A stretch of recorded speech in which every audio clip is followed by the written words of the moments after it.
Hello, welcome to the Pro Cheerleading Podcast Cheer Chat. I'm getting ready to go on Instagram, so bear with me 1 second, okay?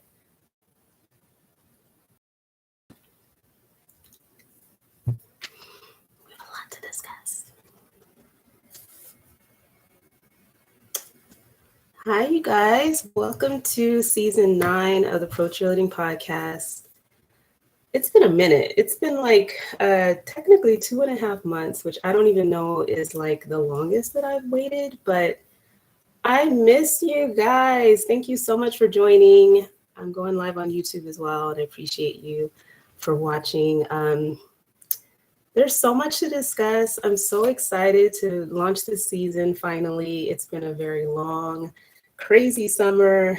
I don't know if you guys are all feeling the fall elements where you live, but Seattle was mighty cold today. Like way too cold, like in the 30s when I left the house this morning, which was just like doing too much. I mean, I need to ease into fall. This time of year really gets me. The only good thing that happens is my birthday and like Thanksgiving with the food, but otherwise I just get, I don't know. I don't like being cold. I'm a summer girl, but I hope you guys have been enjoying your fall. I mean, obviously, you know, the NBA preseason's underway, NFL games are underway. I've been watching everything and just, you know, looking at the auditions, the teams that have formed.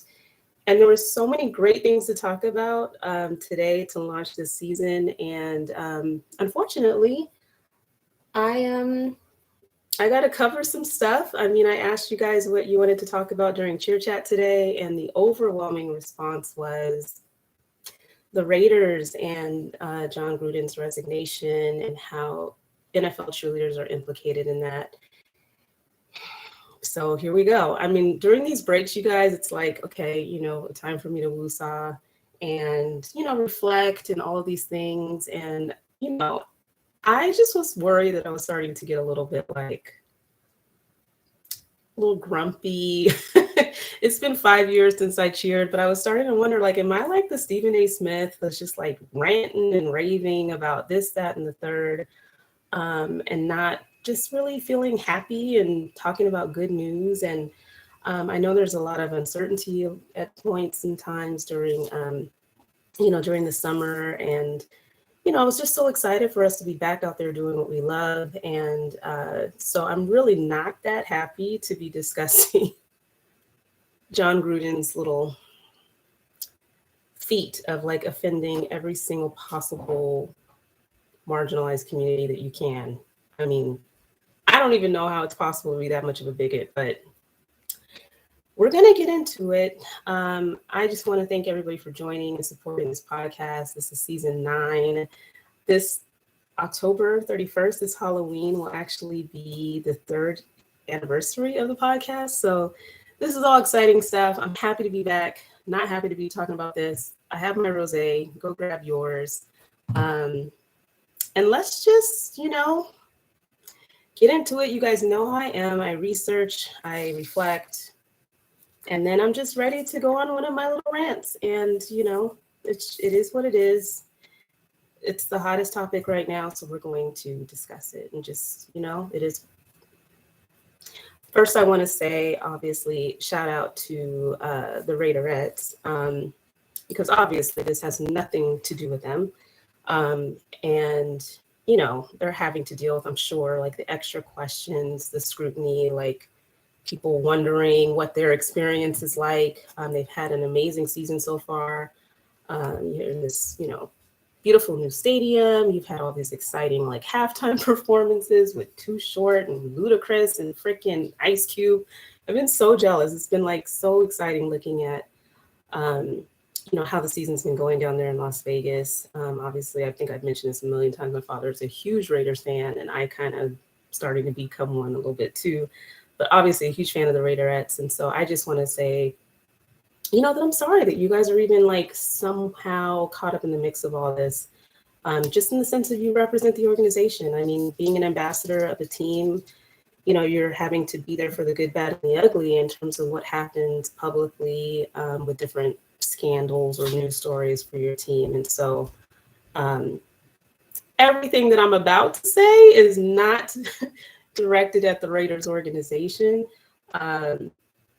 Obviously, this is one individual, and the things that are have been reported happened before he became your coach in 2018. So now that that disclaimer is out the way, again, thank you everybody for joining. Y'all know you could pipe in. I hopefully can see what the hell you're saying. I'm feeling very like Kim K-ish when she wore that floral outfit when she was pregnant at the Met Gala, but I thought it was cuter than that. But now that I'm trying to read comments and people joining, I'm like, maybe this was not a good outfit choice. But here I am. Here you are. Thank you so much. Let's just get into this whole situation, okay? Because unfortunately, I'm sure everybody knows what's going on, but I'm going to give a little recap, okay? So yesterday, the coach for the Oakland Raiders, John Gruden, resigned. Mark Davis, the owner, accepted his resignation, made a post on his social media to that effect. John Gruden also posted that he didn't want to be a distraction and that he loves the Raiders, and he resigned. If you don't know what happened, I'll just recap really quickly. There's a series of emails that span like from 2011 to 2018 when he was an analyst for ESPN. And I don't really know if he was actually coaching for different teams during that period. I actually think so, when he was in Tampa Bay. But there's a series of homophobic, like sexist, misogynistic, racist comments that he shared in emails that I'll tell you how the tie-in with cheerleaders is, that's coming. But I mean, I just don't know how it's possible to really illustrate bigotry on like somebody said like he checked all the boxes. He denounced the emergence of women as like referees in the NFL. He was talking crap about, the Rams drafting a gay player with Michael Sam. This was back in 2014, but he had some negative commentary about that. He made a lot of misogynistic comments, calling everybody the P word, including the Roger Goodell, including the vice president at the time, but now president of the United States. He made racist comments about DeMaurice Smith, who's, the NFLPA, their union. He's their executive director. I mean, the list goes on. What else did he do? He was talking shit about Black players protesting during the national anthem. This might be a cursing cheer chat, guys. I'm sorry. And he also was just like kind of criticizing the emphasis on player safety and like concussion protocol. Like he just thought that the NFL was discouraging younger players from joining the league or wanting to play football because of all of this focus on concussions. He did a lot of shit, okay? And the reason that we're talking about this on the podcast is because, some of these emails, he was actually trading pictures with Bruce Allen, who was the former president of the Washington football team, trading emails with him of pictures of women in bikinis, bottoms, not even tops. And there was a picture of 2 Washington football team cheerleaders. And I'm going to pause and sip because I have so much to say. So first of all, I mean, I did not do litigation as a lawyer, but I mean, when you get to the discovery and you get all these emails, so much stuff comes up, right? Where people John Gruden apparently was using his personal email account, but Bruce Allen was using the team account. And that's how this all came about, because these emails, there's a total of 650,000 of them for the Washington football team organization, I believe. And that's how these emails surfaced, because the NFL is still, I don't even understand. Like, they concluded their investigation over this summer or I don't even know the timing of it, but when they were investigating the Washington football team, it's all a blur. They were investigating the Washington football team for reasons, there's an Instagram live session all about that crap. But basically, because of the situation with the Washington football team cheerleaders and the front office and just a lot of misconduct there, the NFL ended up doing this investigation, and they never released the results of the investigation. Never. But apparently there were 650,000 emails associated with that investigation that they just provided a summary a week ago to the commissioner. And in that summary, I guess John Gruden in particular was called out. So the NFL sends the Raiders the emails to address, and it kind of leaked. You know how the NFL, I don't even know how information comes out in this piecemeal, very like slow pokey manner. But the first little blip of these emails was just the comments about DeMaurice Smith that was just focused on racism. John Gruden addressed his team on Sunday and was just like, I don't have a blade of racism in me. And that was a long time ago. And I was upset about the lockout. And I said that people who lie or talk, have rubber lips. And so he explained away his racist comment around DeMaurice Smith, which is not funny, but damn it, here we are. So I think, maybe there was this thought that things would get swept under the rug somehow. And then more information comes out about these emails, and there's just like this long list that I just gave you of all the different things that he said that was just extremely out of pocket. We might ask, like, who was he emailing besides Bruce Allen? And there's some execs, like apparently the co-founder of Hooters. I mean, is that surprising? I mean, I don't know, but the co-founder of Hooters. There's some owner of some Tampa Bay fried chicken franchise. I didn't write the name down. It doesn't matter. It matters, but I don't know that people are going to boycott these businesses, right, because of this situation. And then there's like a relative of Sean McVay. He is like he runs the Outback Bowl. I guess it's based in Tampa. So a lot of these things happened, I think, when John Gruden was at Tampa Bay.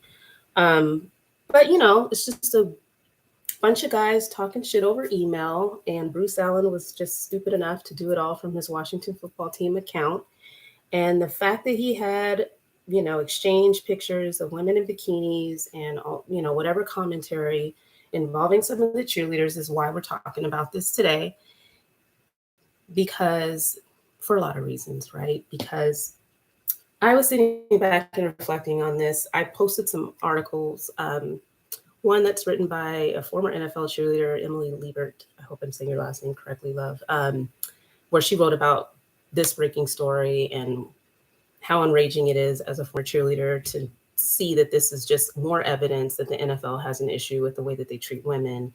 And you have, these high profile coaches that as of late have been getting into a lot of hot water for some inappropriate behavior as it pertains to women, in particular cheerleaders in this case. And I'm just sitting here, again, I survey this whole space, I'm watching like DCC making the team and how much scrutiny that we're under, the ridiculously high moral standard that the cheerleaders are held to. I mean, you got to be like squeaky freaking clean. This girl on the last episode was called into the office because she did probably a TikTok dance and was twerking and flipping people off. But you have coaches in the National Football League who can get caught on video trying to stick their finger up someone's butt in a bar. You have, coaches like John Gruden that are just doing this is happening behind closed doors. It's just, we just happen to see it come to light, but it really just, it's triggering because it just illustrates the lack of respect for women, period. Period. I mean, I just don't even know where to begin. I mean, if you're criticizing that women are breaking through barriers to become referees in this league that is completely male dominated, like I said, just touched on every possible way of illustrating what a bigot he is. And it definitely, from my perspective, makes me think who else is implicated in these 650 freaking thousand emails? Knowing that conversations like this probably happen, but it's really something that I told you guys a long time ago that it's really, I didn't want to be in a space, especially with the podcast, where it's like, you just wait for the next shitty headline to come out. And then Kiba goes on one of her rants. And then, everybody's upset and people can't really say how they really feel. And then they're just kind of like in this space of just having to treat it almost like as business as usual. I mean, obviously with John Gruden resigning, like he's no longer there. But I mean, I have so many questions in terms of just like the broader implications of what this means, and especially in terms of how the NFL is going to react. I didn't even know that the investigation was still continuing on, that there were emails that they were still evaluating, since they basically swept the investigation of the Washington football team under the rug. I mean, they find the team and blah, blah, blah. But to the extent there are other high profile, whether it's owners or coaches or other, high profile people that are actually implicated in those emails.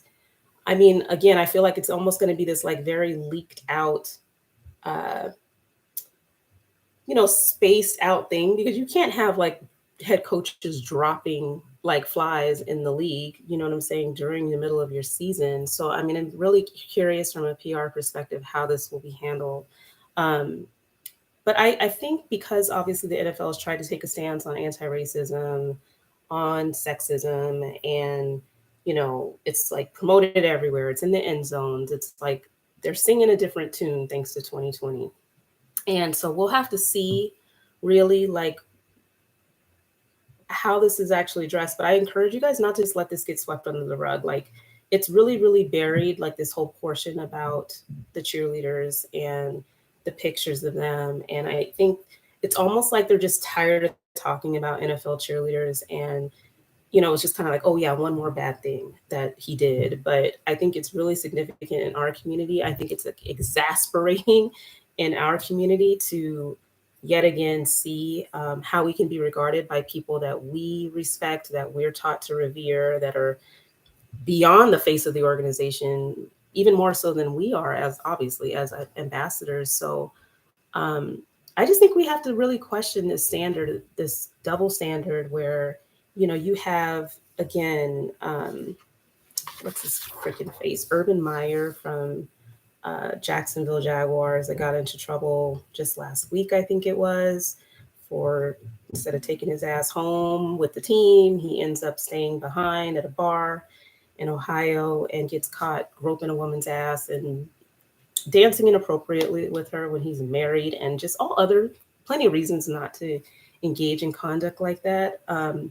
But the owner was just kind of like, he said that the conduct was inexcusable. He appreciated his remorse, and he thought it was sincere, and it was just basically like he has to regain our trust, and I'm sure he'll deliver.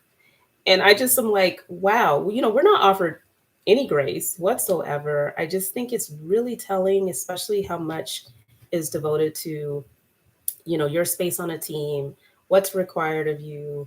Again, like just how cutthroat it is in the auditions process of making these teams and all the vetting that's done. And it's just the lack of accountability when it's a man engaging in conduct that such as this, especially making so much money. I mean, John Gruden's contract over 10 years was over like $100 million. The Jaguars coach, $80 million. And they can get, a little somewhat tap on the back, and you get a chance to regain our trust. I mean, John Gruden's kind of like toast. I don't know how he can be, what's the word I'm looking for? Rehabilitated. What, take a sensitivity training or something? I don't think so. I wouldn't even put it past the NFL, though. You know what I'm saying? At some point, to, he has this whole history as a coach in the NFL. I'm sure there's going to be conversations at some point, like, shouldn't we still celebrate his body of work? Bullshit. But as of now, I just feel like, even with the Jacksonville situation, the coach is getting the benefit of the doubt as to being able to somehow regain trust. And, you know, I think the part that I think I'm just going to say was really the most annoying was just that when the Washington football team investigation was going on, and it was squarely focused around women and sexual harassment and other misconduct in the office as it pertained to the cheerleaders, the NFL Players Association was silent. I mean, no, everybody who could advocate, other than this podcast and other people who cared, um, there was just no commentary, right? But because DeMaurice Smith was implicated in this, like, racist chain of emails, he now plans to push the NFL and request that they release the 650,000 emails and somehow make them public.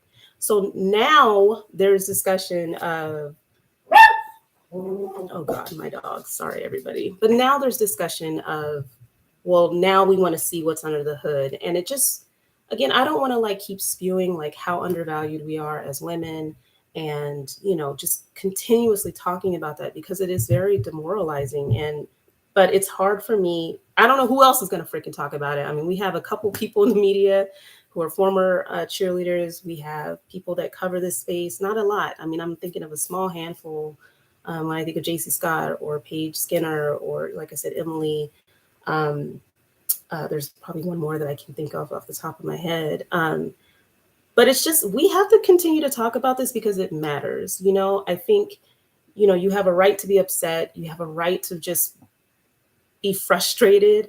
And again, when you're part of the NFL and you just have these moments, it's just really, it's like, for what? Like, you're doing all of this. You're probably not making much above minimum wage. Again, so much is required of you. And, it's maddening. And I, again, didn't really want to start my season talking shit about this, but it really is very, very telling. And um, I want you guys to care. I don't want this to be something that's swept in the rug by our community because it matters. Once again, you have just men that are doing things. And this is a problem, especially when I think of like where this could go. Because of what John Gruden did, and even though it wasn't with his time with the Raiders, and even though, there's really nothing to do with the organization now, I don't think there's a lot of emphasis in terms of the press and the media on the fact that he was sharing pictures of cheerleaders back and forth. But what ends up happening, and we've seen it time and time again, is that these organizations want to look internally and then they want to say, oh, we have all these beautiful women. When I think of the women of the Raiderettes and how glamorously fabulous they all are, beautiful, all of these things. And then it becomes like, oh, we should change the way that they look, the way that they dance. We don't want to draw attention to them in that kind of a way. And I just keep seeing it over and over again. And this is all because of the acts of men who do not know how to show respect for women. Don't even know how, they're choosing not to, and they're getting away with it. And I'd like to think that the women of the Raiderettes are treated with the utmost respect. I think there's definitely been an investment in that program with their facility, with just everything that I've seen of what the organization's been doing this whole season would make me think that there is some respect for the women and what they do and what they bring to the organization. So let's hope that's true. I just worry about, how this implicates our world. And now that I've talked about it, I just want to, shift it to just a positive note because we're going to cover this space with this podcast with the good, bad, and the ugly. This is some ugly shit. We've talked about it.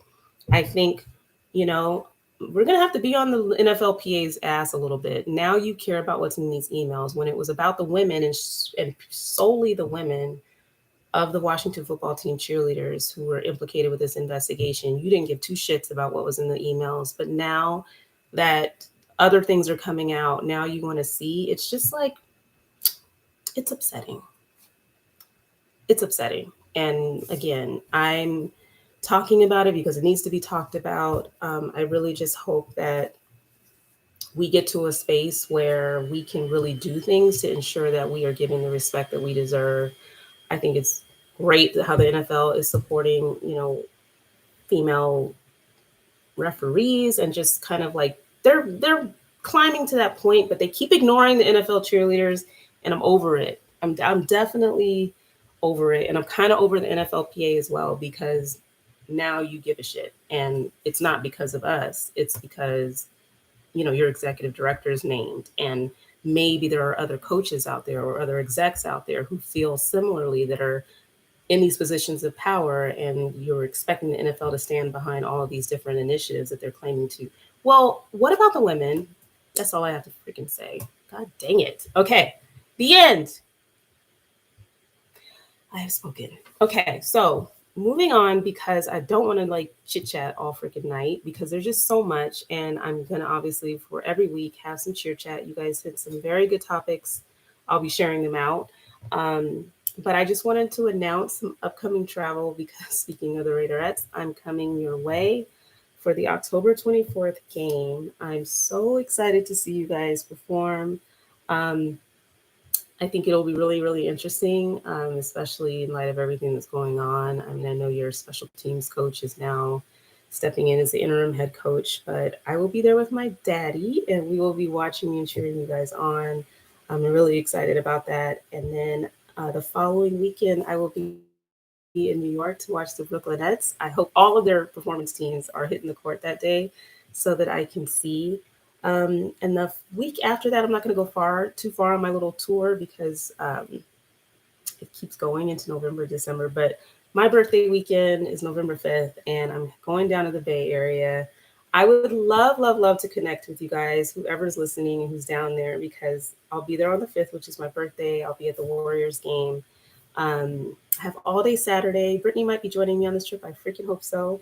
And hoping to see the Gold Rush on Sunday and then the 916 crew on Monday. So I'll be around. I will be on vacation and I would love to get together, like happy hour, whatever.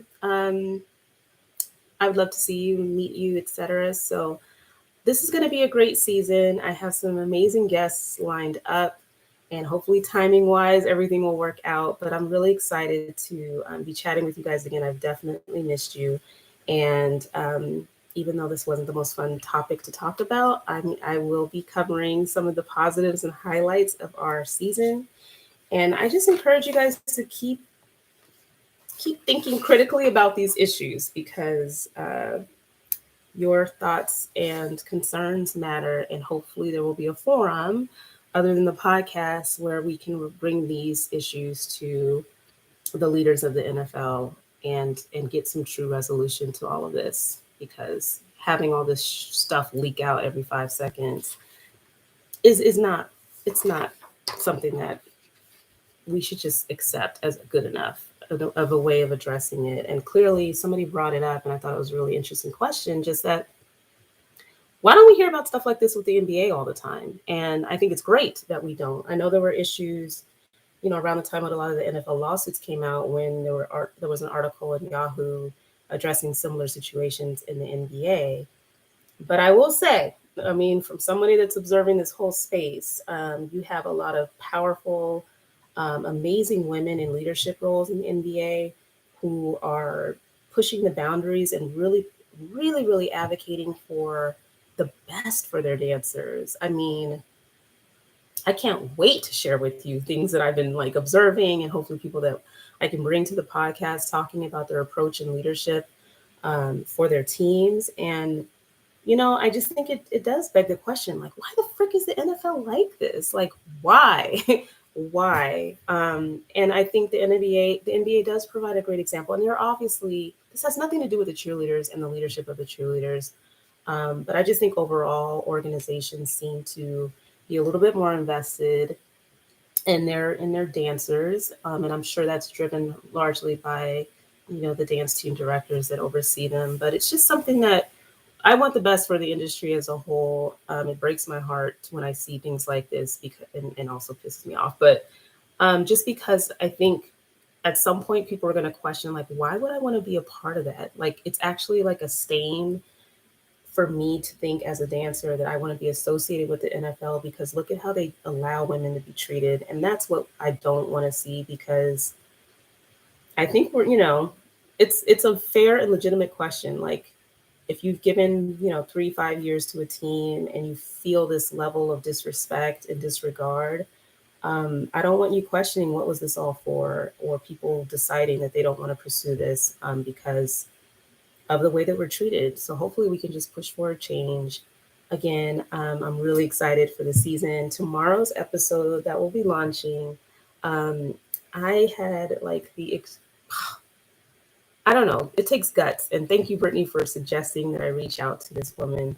So Tasha Riley, she is just so dope. She is one of like the principal lead dancers and choreographers that's like just super, super hot right now. I mean, beyond right now. She has this amazing body of work. Um, And she was kind enough to respond to me when I reached out about her joining me for the podcast, because she has kind of taken on a role with her platform and I think with her reach to be, an advocate and an activist, for lack of a better word, for better conditions for dancers in the commercial, dance and slash entertainment industry. I mean, we touched on different things. It was a very, very parallel conversation of a lot of the issues that are present in the pro cheerleading space.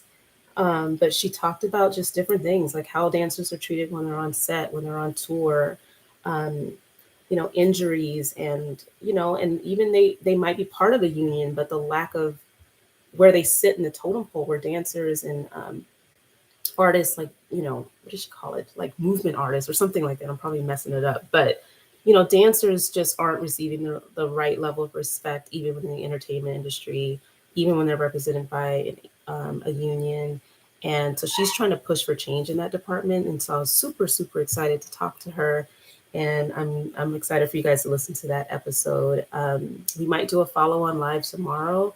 Just waiting on confirmation so you guys can meet her. But if you watch the Savage X Fenty show, I mean, she was one of the dancers featured there. She's so freaking dope. Like, anyway, look her up. Taja Riley. If you don't know, then now you know. And it was an amazing conversation.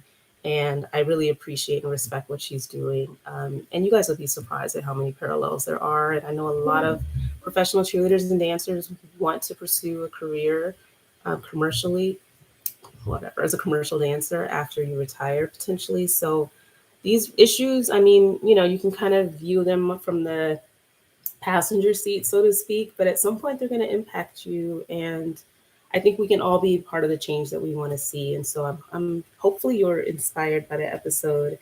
And again, thank you so much for joining.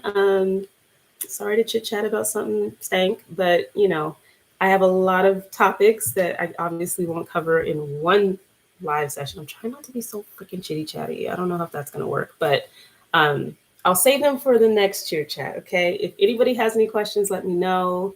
I don't think I missed much, but I'm going to check. Yeah. Okay. I think we're good. But if you have anything that you want to respond to in terms of topics for the season, people you want me to interview, et cetera, reach out to me and let me know. Hi, Kimberly. I don't know if it's Kim, but Kimberly, she just said that NFL is screaming toxic masculinity. And girl, you are so right. It's beyond toxic. And at some point it's going to change, right? Because we're going to push for that change. But I love you all. I miss you. And I'm looking forward to season 9. I'm looking forward to a 3-year anniversary coming up in a couple weeks. And I'm looking forward to traveling and meeting you, hopefully in person, and seeing you all perform. I think that's going to be like the medicine that I need. I'm just overlooking at Instagram with music replays that I guess satisfy copyright laws. I want to see it in action with you guys dancing and living your best lives. Congratulations to everybody who made teams. Congratulations to a lot of semi-pro auditions that I see are happening. There's still dance opportunities. So hopefully you guys are out there making your dance dreams come true. And I will see you next week. Okay? Take care. Have a good night. Bye.